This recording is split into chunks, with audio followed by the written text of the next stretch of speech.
friends. My name is Steve Guttenberg. This is the Audiophiliac Daily Show, and I have a very special guest today, Eric Alexander. Eric and I actually go back before there even was a Tekton. We met when you were designing for Aperion, right? Yes, we did. Yeah, we flew out to New York and did a little demo for a Yeah, couple I of days. love those speakers. Those are great That was speakers. But you think it's 20 years ago? No, it can't be a that long fun ago. project. Yeah. So I started that project in '98, and it went to public and started selling the product in '99 and 2000. Wow. Yeah, And fun then, stuff. though I never got to hear the crossover, the diurnal crossover that you made with or for Ray Kimber. Mhm.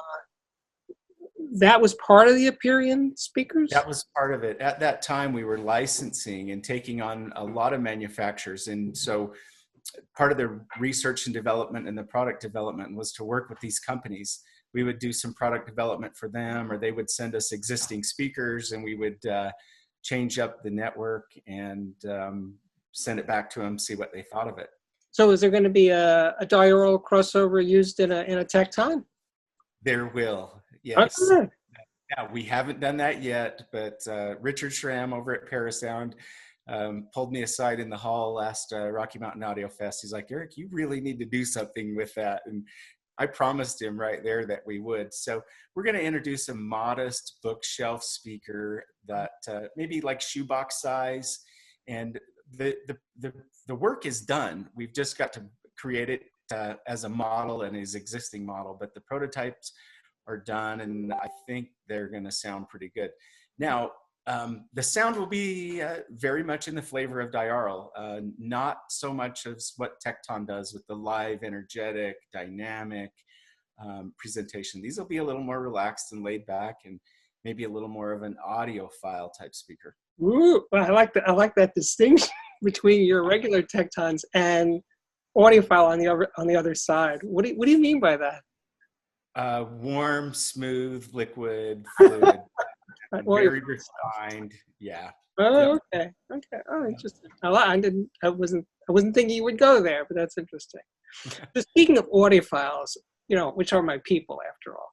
But I did a video about this a while back about they have an obsession about front ports and rear ports. Absolutely. Fronts are good or fronts are bad or whatever, and I just think it's amazing. And in this example that I used in my video, I said Andrew Jones, very talented speaker designer, right? On the original ELAC Debut 6, the port was in the back, and then in the current generation Debut 6, it's in the front. And I pointed out some B&W speakers that move the ports front, rear. It doesn't seem to make any difference. In other words, I think audiophiles obsess about port location more than speaker designers do, because you have speakers with ports in the front and ports in the rear. What's up? Yes. Well, okay, yeah, I would love to touch on that. So, hey, everyone out there, vents are filters. They're not sound sources. I have to be meticulous, make sure the vent velocity never approaches Mach 1. If it approaches Mach 1, then it becomes a sound source. The vent is the inverse of what happens at the cone. So think about the TV analogies where you see on MTV and the woofer's just pulsing, okay? Right. That pressure pulse is the inverse of that is taking place at the vent. It doesn't matter if it's on the front or the back, and it's communicating with the cone. It's going to take, if we think of air as a fluid and we just visualize it as a fluid, it's just simply communicating with the cone. And so if it's on the front, you could maybe expect a sharper bass tone that is a little more punchy. If the vent's on the rear, it gets deeper extension, I'll tell you that. And it sounds more full and weighty and a little more rich.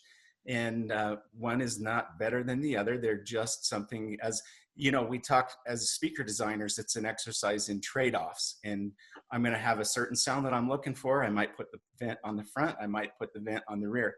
Most importantly, people need to know that if the vent is 3 inches from if let's say the vent's on the rear, and if that vent is 4 inches, 6 inches from that front wall, it's communicating with the port. It's not communicating with the room or some big slap echo or things like that. So that's something that people should be aware of. But you mean if the speaker with a rear port is too close to the wall behind it, that's a problem? Is that One of the things, no, I don't think it really is a problem. One of the things that so many audiophiles do is they really overthink things. We get phone calls and guys have their bullet point list that's just like to ad nauseum, and so yeah, we can put that speaker pretty close to the wall and really not goof up the sound all that much. There needs to be a little experimentation involved, but it's that rear vent is a pretty special sound. I think I like it, and it will work near a wall. But of course, rooms they cover the spectrum. There's all kinds of rooms, and I probably should stop about there. Okay. But just to sum up with the whole port thing, they should calm down about. They should, yeah. Right. Yeah, that's the speaker designer's issue, not yours. let's not overthink this. It's a good speaker, a good loudspeaker is the sum total of its part, not if it's a vented front cabinet or something else. It's about the sum total of its parts. So you sent me the 210 Perfect set to review. We did. And I haven't reviewed one of your speakers at home. I did the impact monitor at Herb Reichert's place when he was reviewing it for Stereophile. And that was wasn't the greatest place to do it because I had to do it really fast and everything. So I don't really count that one. So it's been a long time since I've reviewed one of your speakers. And to have one here and really settle in with it, and the first time I've heard one with the tweeter array, it was like, wow, Eric's good. Well, thanks. So it's fun. But where did the name come from, Perfect Set? I know this isn't the first Perfect Set, right? It's not. So we created, I envisioned years ago that these guys with these single-ended tube amplifiers, of course we get the call and yeah, my amplifier is 1 watt, 3 watt, 8 watt, 12 watt. And in my estimation, of course we can connect any speaker to that and we're going to get sound, but I wanted to create a speaker that had the bass damping in the place that I wanted it to be. And that's why the Perfect Set 12 was the first one. That's why it existed. And of course we threw the tweeter array in there to really try to get some exceptional mid-range and good polar response. And that worked. Then of course we get our clients, Steve, our clients create so many of our products. And so I see a need and we create it. We've got 183 SKUs. I mean, we've made a lot of speakers and we can pull from any one of those any day. So, but the Perfect Set 15, that was client, that was the result of a client necessity, where the Perfect Set 15 is really for a guy with that 1 or 2 watts, very, very low power. So then of course we have some great reviews on the Perfect Set, and we start getting these phone calls, and the phone calls go like this. Hey, I want to get the Perfect Set and my amplifier uses EL34s. Well, that's a 30 watt tube amplifier. That's a totally different animal. So then my thought was, well, we don't want to pitch you that speaker. We want to pitch you the Pendragon or the Double Impact or something like that. And so after dealing with that bit of a conundrum for a year, maybe a little more than a year, I finally just said, look, you know what, let's create a loudspeaker. And it's the one you're reviewing, the 210 Perfect Set. That's really, it's the most versatile one of the 3 models. And it's really geared to a guy that's got that 12 to 30 watts of tube power. And of course you can throw much more power at it than that if you're so inclined. But I think we've found another real sweet spot with that speaker for the guys with, there's so many of those tube amplifiers that are in that 30 watt category. And unfortunately I don't have a tube. The only tube amplifier I have right now is a Deckware, and it's 2 watts. Yeah. I haven't tried it yet, but mostly I've been using Nelson Pass first watt amplifiers. So like the J2, which is about 20 watts, I think, that is a fantastic combination. I think that's real magic happening between that amp and your speaker.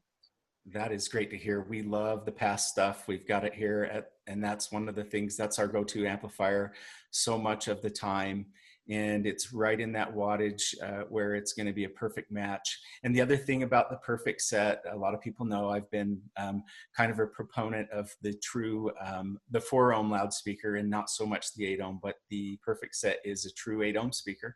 Mm-hmm. So it's going to be compatible with everything that's out there. So the tweeters you use in the array have been the same for the impact speakers and this model too? Yep, we've got a great relationship with ScanSpeak, Timpani, and that's what we're using in so many of our models. And this one's the same. We use a nice Timpani tweeter that has a low resonant frequency. Of course, you're aware, you know, we're bringing these tweeters down. For example, the Moab, and that one's a very popular speaker. We've got these tweeters contributing to the frequency response at 270 hertz. And so not only are they doing the mid-range, but they're doing a section of what I would define clearly as mid-bass. And so, yeah, those 7 tweeters combine. And then, of course, only the center tweeter is the high frequency radiator. Of course, we have the patent on this. It's intellectual property. But that center tweeter slowly transitions to, well, I'll say it like this. The outside ring of tweeters, as they go up in frequency, they gradually attenuate, and then the center tweeter ultimately is the only one that's doing energy above about 5 kilohertz. Okay. 5. Now, one of the things I was thinking about when I was watching Jay's interview with you at Next Best Thing Studio, great interview, by the way, very impressive. He interviewed me recently, we had a great time, was how close are those tweeters in terms of how they spec out? In other words, how closely matched the tweeters have to be to make this all work? Yeah, you know, I've done. We're not the only ones doing this. One of the things that makes a real audiophile loudspeaker qualify as an audiophile loudspeaker is that all the parts are matched. We just had this discussion at the shop yesterday. A new employee came to me and he says, "Man, Eric, of course we match everything that we build, and he's Eric, these speakers are all over the place. Why are they all over the place? They're the exact same part." Well, it's because we're dealing with acoustics and mechanics, and all a loudspeaker is a piston. And for example, on a woofer, you have what's called the soft parts. The cone, the spider, the surround, the input tinsel leads going into that. And they're not very consistent, and they vary from one to another. And of course, they're glued up, and glue is each speaker, the glue doesn't, okay, it gets applied in the same fashion, but it's never going to be identical. So these devices are far from you know, a 1%, 2% tolerance. They're more like in a pass-fail criteria of a 15% or a 20%. In fact, the program that we use to match our components, he was pointing out to me that we had the exact drivers that were less than a 30% match. So that's that might sound terrifying, but we match them, and of course the ones that are not good, they go in the dumpster. So in other words, you get in all these tweeters, and then you make match sets of them. Yes. Is that what it really has to be so that way. In other words, the tolerances from as you get them in from one to the other aren't what's important. It's important that you create these match sets of 6 or 6 plus 1. Yeah, so we do match sets, and then of course every speaker as it goes out the door is tested, and we make sure that the right speaker resembles the left speaker. And Good.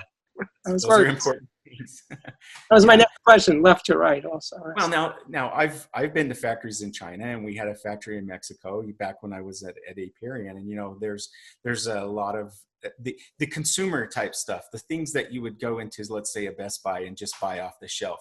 You know, those are mass produced 10 you know, thousands at a time, and they just come off the assembly line, and odds of a consumer audio product being matched perfectly is slim to none. Hmm. If you're going to buy a Wilson audio speaker, for example, you bet you're getting a perfect pair. I hope so. So, you know, when Jay pressed you about what's the most important part of a speaker design, and you eventually came around to saying the crossover, you struggled a little bit there. You got there, right? The first thing I told Jay, and he didn't want to hear this answer, was that again, that loudspeaker is the sum total of the parts and how a speaker gets voiced. Mm-hmm. But yes, crossovers have such an influence on the overall flavor and the sound, the components that go into it. The slope and the way that things interact and communicate with each other. This has been a fascinating angle that that I've spent decades of my career trying to hone and perfect, and it's very important, very important. So Go ahead. Continue. Sorry. We get these phone calls, and we'll have a client with, let's say, a set of lures, and hey, Eric, I want to put this tweeter in my lures, and I'm like, well, we can't do that. It just does not work that way. It's a completely different model. We've got to make an entirely different speaker. Oh yeah, I could have handled that call. Where was I going? So you're not a fan of bi-wiring speakers? I'm absolutely an anti-wiring, and of course, it's yeah. I'm glad you bring that topic up. So when I was working with Ray Kimber and we were doing a lot of the diaural research, there's definitely something to be said for bi-wiring. I think it's in the realm of the spidey senses. I think the average Joe on the street would say, "I don't know what you're talking about," and I think you're crazy. But absolutely, bi-wiring has merit. And we offer that as a $75 option on most of our speakers. You do? Oh, okay. And by amplification as well. So, yeah, this is one of the areas where I don't know, I should be a little more on top of things, but we offer it with a set of inputs. And of course, our clients are allowed to customize and change things up to a certain degree. One thing I'm a little confused about, because I was under the impression that the speakers aren't sensitive to toe-in, but in my experience today, this past week or so, I am hearing significant differences with toe-in. So yeah, they do, right? Absolutely. Okay. Yeah, that's another one that just covers the spectrum. Our clients will get the speakers and send us a picture, and the speakers might be parallel with the sidewalls, just facing forward. Nearly everything most of my speakers are voiced from an angle that's, so the speakers start out being directly towed in, almost like, I would just use the word gun sight towed in. Okay. We start out there and then we tow them out to a certain point. It's almost, most of the Tekton design speakers sound best if the right speaker's aiming at the right shoulder and the left speaker's aiming at the left shoulder. Okay. So the paths of the two paths of the toe, when the speakers are towed in, they're going to coalesce 4 or 5, maybe 6 feet behind you, where they're coalescing together. Oh, okay. So slight towing. Yeah. Now, if we design a loudspeaker that's got really wide polar response, then it could be placed like extremely wide polar response. That would be a great speaker to put parallel with the sidewalls of the room. Because some people do have that thing. They want the speakers. They don't like the visual of a toe, and they want the speaker to be straight. Sure. Well, the other thing that so many loudspeakers are very effective at is that the toe can be a bit of a treble volume control. If they're towed straight in at you, you're going to get a really hot tweeter. If they're moved out parallel to the sidewalls, that tweeter is going to attenuate to a certain degree. So there is a voicing effect to be aware of with that as well. But not yours? Oh yeah, mine do the same thing. Oh, okay, so you made it sound like other people do that, not yours. No. So you build the cabinets in-house? Yes. And finish them? Yes. Yep. We are an American-made company, and that is not an easy thing to do. All right. And I remember when I reviewed the mini lore at that point, which is like 5 or 6 years ago, you were actually the guy who was actually building and finishing the cabinets yourself. When I left my engineering job in 2005, the I built about the first 1,500 speakers. I wore every hat in the company. I did everything. I answered the phone. I processed the payments. I put things in boxes, and so yeah, they were entirely handmade. We've long outgrown that, but yeah, that was a lot of work, but it was fun times. Really starting this company from scratch. Right. And it's good to have the experience of doing all the parts yourself. Absolutely, yeah. So, it's amazing. I see that the price of these $2,000 a pair delivered, so including shipping, Mhm. but that's for the US. So what about export? Yeah, great question. So we give people a bit of allowance. Let's say that the double impact is $3,000 delivered. About 300 of that's going to go up in a freight charge to get to your house. Okay. So if a guy calls me in Canada and we process the freight rate and it comes in at $500, our Canada customer pays 200. We apply a bit towards the shipping, and then that's how we get them to him. And we've got a great relationship with DB Schenker, and so the air freight, and we've been shipping things all over the world. We've shipped 1812s around the world. We've shipped Ulfberts on airplanes, and they get expensive, but in the big picture, the shipping, for example, on a set of Ulfberts might be $1,000, $1,200, something like that. What about UK and Australia? That must be a lot. Well, the first I got to bark because it's an unfair relationship, because you and I can both go buy Kef and Tannoy and B&W today, but as soon as we send something into the UK, they've got a big tax to import that. So we would love to sell more into Europe and Great Britain, but it gets that's the one thing that gets a little cost prohibitive, and we watch people just they're so interested, and then they kind of lose their interest after they see the ultimate cost of getting them in-house. Right. I think we're good. Have I missed anything important? I don't think so. I just, we're so grateful for what you do, and we see your posts all the time, and grateful for the speakers that you've reviewed in the past. You did the Enzo 2.7. I have to say to everybody that's watching, Steve is one of the key people that put this company on the map way back. Oh. And so, yeah, we're extremely grateful. We're grateful for our clients. And, the COVID-19, this has been an unforeseen adventure for all of us as well. And we talked about that a little bit. It's been alarming to see so many people lose their job and employment, and then yet I told you we're busier than we've ever been. We've got a bunch of audiophiles working from home or staying at home bored, and a stimulus check, and it's been an adventure for the last few months. Wow, that's great. Yeah. So, one thing I should have brought up is, so you have a very minimalist approach to crossover design. I think that's one of your things. And kind of reminded me of Nelson's whole thing with making amplifiers with as few, first watts at least, with as few parts as possible. Mm-hmm. So you sort of share that viewpoint, that way of thinking. I love it. Yeah, Einstein said make everything as simple as possible, but not too simple. And I think that acoustics and loudspeakers is right in that camp. I'll never forget 22 years ago, something like that, taking apart a very famous loudspeaker and finding 44 elements in the crossover. And I just said, I don't want to be that guy. It has to really do some things to the sound. And so, yeah, there's nothing in like, for example, a Lure, that's a very simple loudspeaker. There's nothing in there that I couldn't write a white paper and explain why it's there, and there's not an extra part in it. That's elegant. It's an elegant way to design speakers. Love it.